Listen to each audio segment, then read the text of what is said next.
ఇంటికి వచ్చి తీసుకెళ్ళమని ఎన్నిసార్లు చెప్పాను. అది కాదండి, మీ నాన్న చూస్తుంటే భయం వేస్తోంది. అయితే ఆయన బెదిరిస్తే నన్ను వదిలేస్తావా? వదలండి.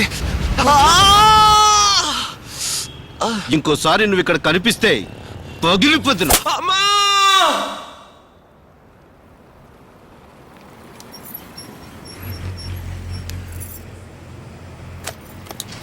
లేదండి, నేను ఒక్క మాట కూడా తప్పుగా మాట్లాడలేదు. నేను మాట్లాడుతుండగానే టపా టపా కొట్టేశాడు. వెంటనే అతనితో పాటు పనిచేసే ఇద్దరు ఫ్రెండ్స్ కూడా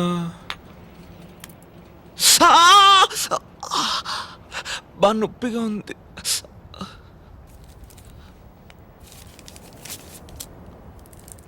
పట్టుకో.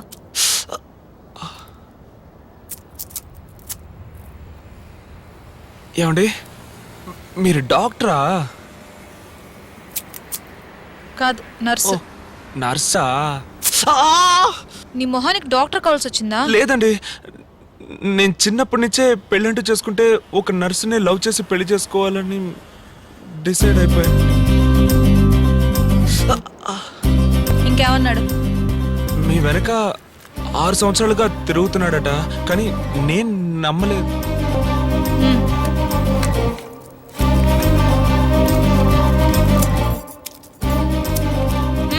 నోత్తరు.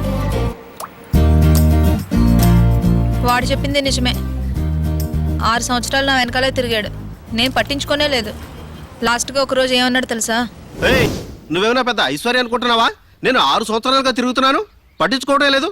చూస్తాను, నాకన్నా బెటర్ చేసి నీకు ఎవడు దొరుకుతాడో అది చూస్తాను. పోరా. ఏమండి, అలా చూస్తే అన్ని విధాలుగా నేను అతనికంటే మెరుగానండి. అతనికంటే బాగా చదువుకున్నాను, మంచి ఉద్యోగంలో ఉన్నాను, అతనికంటే చాలా అందంగా ఉన్నాను. అదేనండి, విడిగా చూస్తే కొంచెం తక్కువే, కానీ ఇద్దరిని పోల్చి చూస్తే నేను కొంచెం బెటరే కదండి.